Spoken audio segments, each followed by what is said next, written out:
Hello students, I am JV'n Nehal Mittal and your topic for today is Lok Sabha. So Lok Sabha is the part of parliament, and when we talk about the composition of parliament, the parliament of India is comprised of President of India, the upper house, that is the Rajya Sabha, and the lower house, that is the Lok Sabha.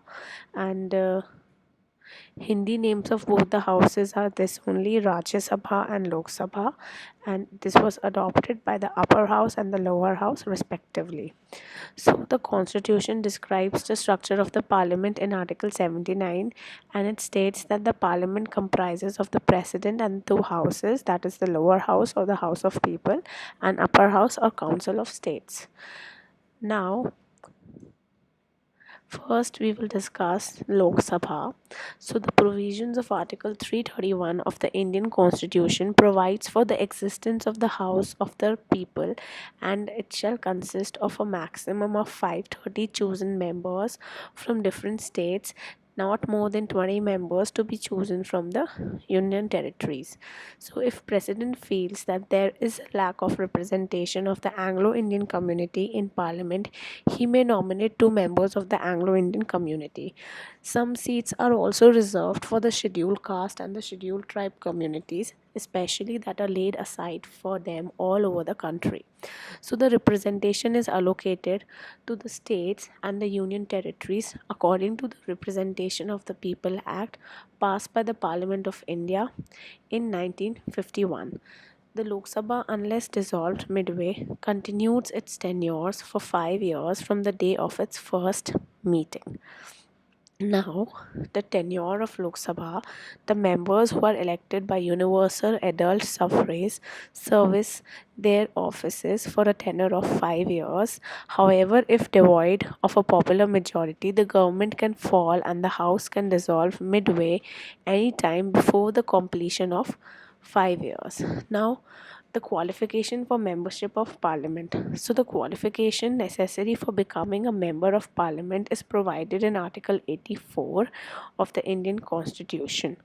Now, following are the qualifications: that he should be a citizen of India, and if in case of lower house, that is the Lok Sabha, he or she should have completed 25 years of age, and he or she needs to comply with the other such qualification that are prescribed by law by the Indian Parliament. So the disqualification, Article 102 of the Indian Constitution lays the grounds on which a legislature can be disqualified as a member of parliament. Ma'am, those grounds are: if she or he holds any office of profit under the government of India or any of the states, if she or he is declared of unsound mind by a court, if she or he is an undischarged insolvent, and if she or he is not a citizen of India anymore, if she or he is a disqualified by the virtue of any law passed by the Parliament of India.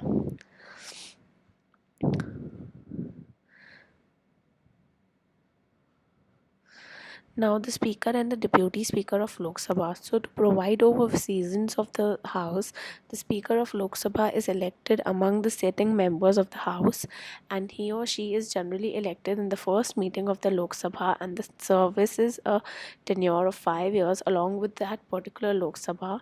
And as normally practiced, the Speaker is member of the ruling party or alliance. Regarding the election of Speaker, sitting MPs proposes names and the same are notified to the President of India. Then a date of the election is notified. If only one name is proposed by the MPs, no formal voting happens, but in case where a proposal for more than one name shows up, a division vote is organized and the Speaker is chosen accordingly. Now, according to Article 94 and 96, the Indian Constitution, a speaker can be removed by a resolution passed with an effective majority that is more than 50% of the members of the House. The power to dissolve the Lok Sabha is placed with the President of India in accordance with Article 85 of the Indian Constitution, and In two cases, the dissolution of Lok Sabha is possible when the term of Lok Sabha, that is 5 years, is complete and it is dissolved by the leader of the ruling party.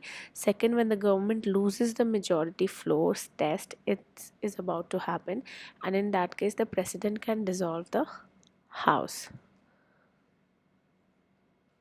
Now, Article 107 and Article 108 of the Indian Constitution deals with the situations that is related to the effect of dissolution on the business pending in the House. It states that whenever the Lok Sabha is dissolved, be it after completing its whole term or midway, all the business which includes bill, notices, petitions, motions, etc. do lapses, and when a new Lok Sabha is elected, it begins with its setting. All motions, bills, and notices need reintroduction in the House. So that's all for today. Thank you so much.